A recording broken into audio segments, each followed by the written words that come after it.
Howdy folks, hope you're all having a good one and welcome back to World of Warships with Rear Admiral Jingles. The title of today's video, Club Med. Today's video is all about that seal clubbing. What are you talking about, Jingles? This is a tier 10 battle. Hell, there's even a super ship in play in each team. Isn't seal clubbing normally when a much more experienced player slums it down at low tiers, slaughtering all the newbies? Well, traditionally, yes. But I think it still applies today. Today we're going to see the seal clubbing by a couple of tier 9s and a whole bunch of tier 10s. And honestly, I think that's worse. It's certainly funnier, because if you're at tier 10 and you're getting seal clubbed by people lower tier than you, maybe that's an indication that you should just pack it up and go home.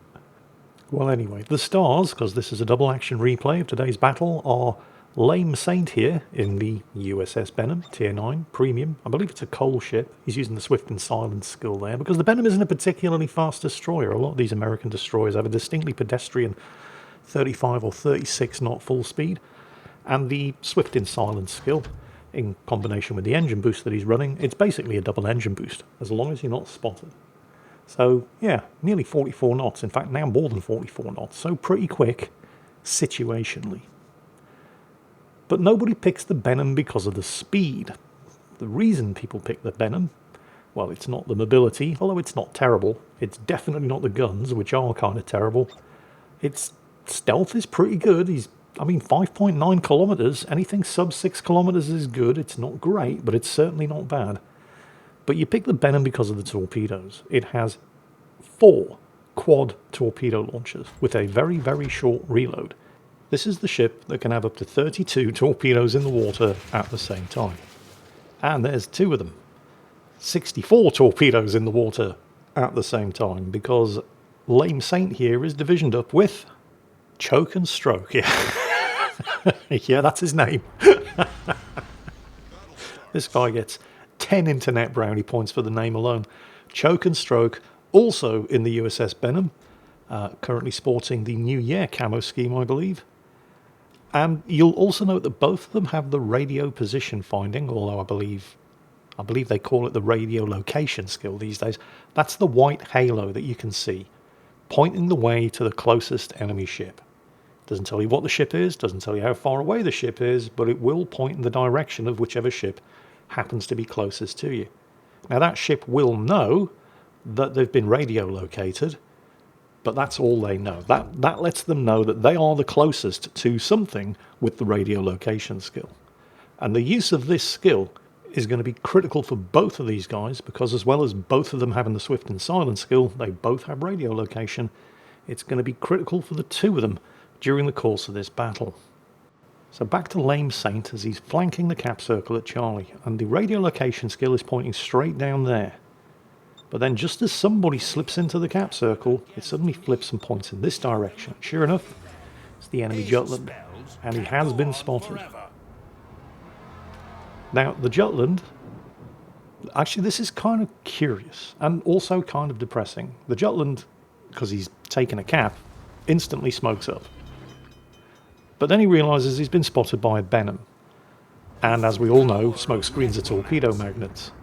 So rather than sitting inside the smoke waiting to get torpedoed, although he doesn't know that Lame Saint is waiting out his torpedo reload, he exits the smoke and nobody shoots at him, which is bizarre, because there's a Minotaur right there who apparently has better things to do than shoot at an enemy destroyer spotted in open water.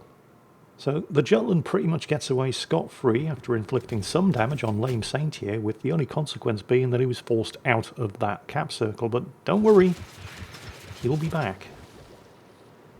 Oh, I forgot to mention, the matchmaker's up to its old tricks again. I mean, this is mostly a tier 10 battle. It's almost all tier 10s with the exception of the 1 super ship on each side, and the only tier 9s are all the destroyers. And I mean, that's fine. If you're in a destroyer, you've got the stealth advantage. You don't really care that much about getting up tiered. It's not like how bad it would be if you were in a cruiser or a battleship. But our heroes team have managed to sneak in an aircraft carrier, because of course they have. Their team has a hybrid, the USS Louisiana, a hybrid battleship carrier.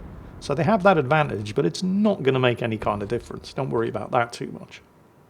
Lame Saint's got Some torpedoes in the water there against the... Oh, that Minotaur's... Oh, okay, the Minotaur just nailed the Kitakaze, which is a useful kill. The Kitakaze is a very, very dangerous destroyer, but it cost them the Minotaur. And honestly, I think I'd rather have still had the Minotaur. Although, remember, that's the Minotaur who refused to shoot at a Jutland spotted in open water, so probably not a great loss to the team.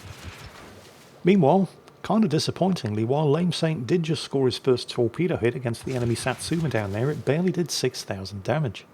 The thing is, nobody gets the Benham because of the speed, damage, or range of the torpedoes. None of those things are bad. I mean, they do 65 knots, which is not bad. They have a range of 10.5 kilometers, which is not bad. Individually, they'll each do slightly more than 15,000 damage, which, and you're probably detecting a pattern emerging here, is definitely not bad. You get the Benham because of the number of torpedoes and the speed at which it reloads them, but you'd still expect them to do more than 5,200 damage against a battleship. The problem here, of course, is that the Satsuma, the target that he just torpedoed, has nearly 60% torpedo damage reduction.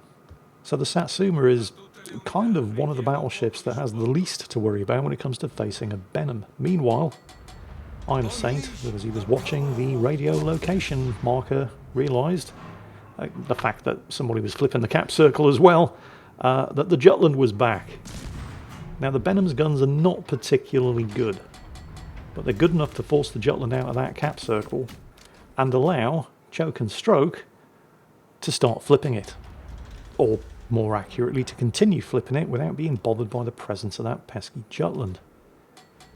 And there he goes, chased off. I mean, he's escaped, undetected. Took a couple of hits, but, you know, nothing serious. Now, Lame Saint was forced to smoke up because he was getting counter-spotted by the Jutland as well. And he has in the meantime managed to score 2 more torpedo hits, which did significantly more damage than the 5,200 damage caused by the first torpedo on the Satsuma. I'm not quite sure who he hit. It could have been the Satsuma. Actually, judging by the Satsuma's health, no. I think it was the enemy Yamato. Didn't sink either of them, so it doesn't really matter which one he hit. These guys aren't the only 2 destroyers on the team, by the way. The team do have a 3rd destroyer over there in Cap Circle Alpha, the Orage. I have no idea what that is. World of Warships is rapidly approaching the same stage as World of Tanks, where it just becomes impossible to keep track of all of the new premiums. And what the hell is going on with this commander voiceover? Magic missiles to the right! Turn or they will hit us! Magic missiles? What? What? Is this some kind of Dungeons and Dragons collaboration, or is it the Heroes of Might and Magic thing that's currently on? I don't know, whatever. Anyway, back to the seal clubbing. There hasn't actually been an awful lot of seal clubbing on display yet, but don't worry, these guys are just getting into their stride. We're mostly sticking with Lame Saint here, but we will be switching to the perspective of... I'm sorry, I can't get over that name. Choke and Stroke. As and when it becomes appropriate. So, more torpedoes away, 8 from that side. I mean, you can't just dump 16 torpedoes into the water at once. You do have to turn the ship around. I mean, you know, it's not that easy. Oh, and I haven't mentioned it yet, but there is a cyclone closing in. That is really bad news for battleships. Because if you're in a destroyer with a 5.9 kilometer surface detection range and visibility closes down to 8 kilometers, you don't care.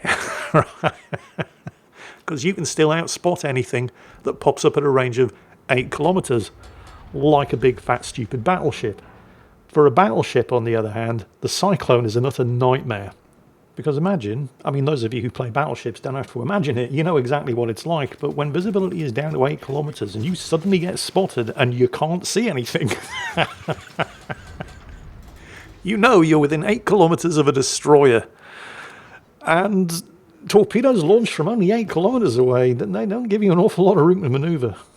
Probably means you've got 40 seconds at most to start maneuvering, turn around and try to get more than 8 kilometers away from whatever it is that just spotted you. So, you know, good luck with that. I mean, spotting range right now, it's closing down. It's not 8 kilometers yet, but it will be soon.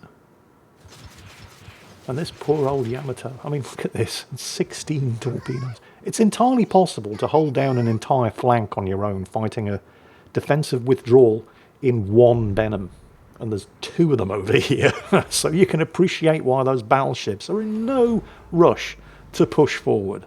Especially with the cyclone closing in and visibility dropping like this. Because remember, these guys also They still have the radio location skill, so even when the visibility does drop and they lose sight of the Yamato, who's eaten all of the torpedoes, they're still going to know which direction he's in.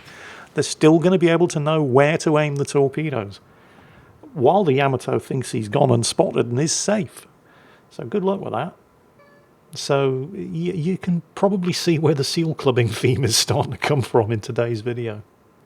More torpedoes in the water against the Yamato, but before they get there, the team have just lost a Yamato of their own, and the enemy Jaeger has nailed the friendly Orage, the other Tier 9 destroyer, and he did it with his guns. Wow. I mean, I have no idea what the Orage is like, so that might not be unusual, but I know the Jaeger's guns are terrible. They're even worse than the Benhams. Okay, the Jutland is back, and this time somebody is actually shooting at him. You've got to give that Jutland 10 out of 10 for persistence. He will not leave that cap circle alone. And then, virtually simultaneously, two things happen very, very quickly.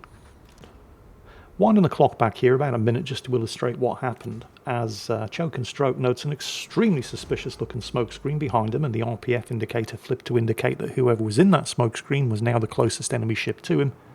So he dumps a whole bunch of torpedoes in the direction of that suspiciously angry looking smoke screen. He doesn't know what's in there. There are still two destroyers alive on the enemy team. But it's not the only thing on the enemy team that has a smoke screen and is capable of launching torpedoes. He just nailed the enemy Jinan.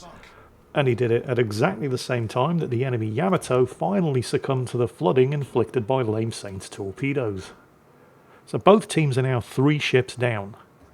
Although the enemy team, and for once, the scores at the top of the screen in the replay are actually being displayed correctly, the enemy team are slightly less than 100 points ahead. But they are the only team in possession of an actual cap circle. The other 2 caps are both contested. For now, back to Lame Saint. And both he and Choke and Stroke get spotted by, and in return spot that Jutland, because yep, he's back, he doesn't give up easily, at more or less exactly the same time. Now, Lame Saint doesn't want to get into a gunfight with the Jutland because he will lose. So he ducks in behind the island. But what the Jutland doesn't know is he's not just fighting Lame Saint and Choke and Stroke, as the main comes cruising around the corner and blows the Jutland clean out of the water, which is, you know, nice. Putting the team 2 kills and 50 points ahead. Celebrations, however, are premature at this point, because while he was spotted, the main is giving broadside to the Satsuma, who's unloading not quite a full salvo of 20-inch armor piercing, which is more than enough to blow the main out of the water too. So, yeah, enemy team, once again, ahead on points, but now with 2 of the 3 cap circles. Lame Saint's commander still going on about the magic missiles. Honestly, I have no idea what's going on there. That must be the Jaeger. Ooh, spotted. However, because he's gotten to within 5.9 kilometers of the Satsuma, but he's using the enemy smoke screen. Oh wow, the Satsuma was quick on the trigger there, scores a big old couple of hits, but that smoke screen is, well, actually, you might have, I think it's 58.6% torpedo damage reduction, but when you're getting hit by this many torpedoes, it's not really going to make that much of a difference. Is the Satsuma going to catch them all? I think he's going to catch enough. Yep, 5 hits. The Satsuma is down. Enemy team still 50 points ahead, but 50 points is nothing. Oh, and the Jinan just takes down the Incomparable, which is nice. I've forgotten that the Jinan was still in the game. There's 1 cruiser left on both. I mean, neither team started with a lot of cruisers. There's a lot of battleships in play here, which is never good news for cruisers. The fact that there is still a cruiser alive on each team is kind of surprising. As that Slava slips in behind the island over there, which should protect him from Lame Saint's torpedoes, we're going to switch to Choke and Stroke's perspective, because he is about to experience a full-on brown alert moment. Choke and Stroke, after they've just killed the Satsuma, is in the unenviable position of being outspotted by the enemy Jaeger. I don't know what the Jaeger is doing. I mean, it's a World War I vintage Austro-Hungarian destroyer. I don't know what a World War I destroyer from an empire that hasn't existed for 80 years is doing in the game at tier 9, but, you know, it is what it is. More importantly, it doesn't matter which way Choke and Stroke goes, he's going to be spotted by somebody. He heads back, the Jaeger's got him spotted. He moves here, the Slava's got him spotted. He figures the Slava is the lesser of two evils. Because, well, the Slava is unusual in that its guns are less accurate the closer the target is to it. But, well, you get this close, it's difficult for even a Slava to miss. Oh, shit, yeah, that hurt. Well, he's got the torpedoes away, but the Slava's got so much health, he's going to need to get the torpedoes away from the other side as well. Now, he is going to get the kill here, but whether or not he survives it is debatable. Oh, and yeah, he got the kill. He has 89 health. Technically, that's 88 more than he needs. But remember, the Jaeger is out there somewhere. Now, the radio location skill is pointing that way. Oh, and it just switched. So there's somebody down there is the closest enemy ship to him, and then oof. And I'm pretty sure that is now pointing once again straight towards the Jaeger. As the enemy Vermont takes out the Christopher Columbus. They're still ahead by 1 kill, but the enemy team is still ahead by 150 points. They still have those 2 cap circles. There's the enemy Montana. Torpedoes away, and getting spotted now would be really, really bad. And he gets spotted now. He's just gotten out-spotted once again by the Jaeger, who has to be over there. That must be him. Now would be a really good time to use the smoke. Sure enough, there's the Jaeger. A single hit from anything is going to kill him now, with 89 hit points. Don't know why the Jaeger isn't shooting at him, though. I mean, the Jaeger's guns are terrible, but they don't need to be good to do 89 damage. He's keeping the smoke between himself and the Jaeger, who... I mean, there's got to be torpedoes coming, which is why he isn't lurking around inside the smoke screen. He wants to see them coming to give himself time to maneuver to avoid them. The Vermont has just nailed the friendly Yamato. The kills are now even, but the enemy team are nearly 300 points ahead. He's landed 2 torpedo hits, which has to be on the Montana, which is, you know, nice. Radio location still pointing in the direction of the Jaeger, and no torpedoes. The friendly Jinan just sank the enemy Napoli. Must have landed some torpedoes, finished them off with flooding. Again, they're a kill ahead. They're still 200 points behind, though. Enemy teams still have that cap advantage. Why is Choke and Stroke pushing through the smoke screen to get eyes on the Jaeger? Because the Jaeger just has to hit him once with a high explosive or even an armor-piercing shell and he's dead. The Jaeger's AFK. Now this is still dangerous, not so much because of the Jaeger, but because he's being spotted by the Jaeger and the Montana's still out there and he's probably thirsty for some revenge. But there's now only 2 of them left. Because the Jinan's just gone down, killed by the Vermont, who's now on his 6th kill. But Choke and Stroke has to kill the Jaeger regardless of the risk, which he does, because AFK or not, the Jaeger was still spotting him, given potentially the Montana, although not the Vermont, too far, well, probably too far away, something to shoot at. And if that guy had been left alone, and then came back to the keyboard, let's just say it's significantly easier for these guys to hunt down the 2 remaining battleships if they're not being outspotted by a surviving enemy destroyer. 2 of them left alive. But it's 2 destroyers against 2 battleships. And I don't envy any battleship that finds itself in this situation, because the advantages do all lie with the destroyers. However, there's one advantage that the 2 destroyers have that they're not about to have for much longer. The Cyclone is about to start passing, so they're going to lose that ambush advantage. Lame Saint closing in against the Montana. There we go, Cyclone's passing. And he's gotten spotted by the Montana, who very wisely put his, I don't know if it's a spotter plane or a patrol fighter, it's a spotter plane up. So the Montana now knows exactly which side of the island Lame Saint is coming around. And he's now within 2 kilometers. Lame Saint reflexively pops his smoke generator. But you're within 2 kilometers, so the Montana can see you anyway. And he very nearly ends him there and then. It's hard to really criticise the Montana for that decision. He needed to know where Lame Saint was, and he played it exactly right. He almost did it. I mean, these guys don't have 1,000 hit points between the 2 of them. But as long as they can stay out of spotting range of the Vermont over there, they've got more than enough hit points to get the job done. The thing here is that there's only 3 minutes of this battle remaining, and the Vermont is 300 points ahead. Now, the Vermont is a slow battleship, so it's never going to be able to outrun a pair of Benhams. Even if the Benhams don't have any engine boosts, they're not particularly fast destroyers, but they're faster than a Vermont. And they are both on such low hit points that if the Vermont catches sight of either of them, they're very probably dead. The thing is, the Vermont doesn't need to chase them down.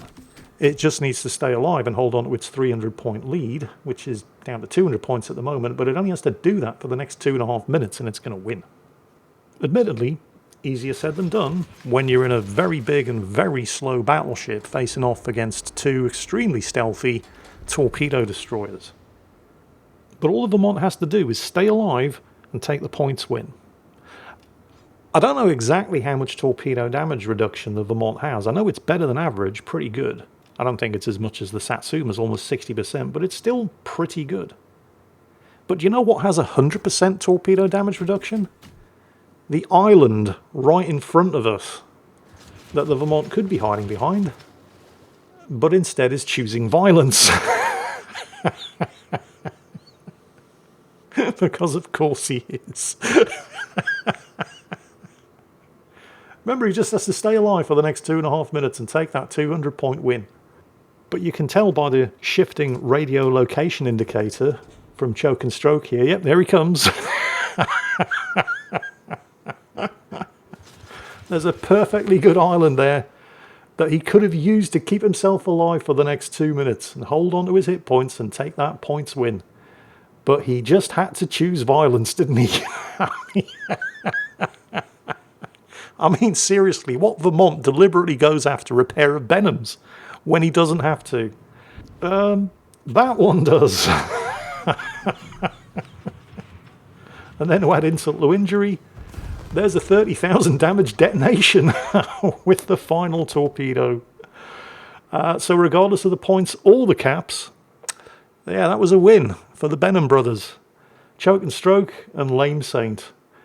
Seal clubbing the tier 10s in this random battle in World of Warships, putting them both comfortably at the top of the leaderboard, as well as scooping up pretty much all of the awards. That was 500,000 damage done between these two tier 9 destroyers. Well done, guys. Now go and take a rest. I think you've earned it. And I hope you all enjoyed watching them seal club all the tier 10s, because that is it for today. As always, take care, and I'll catch you next time.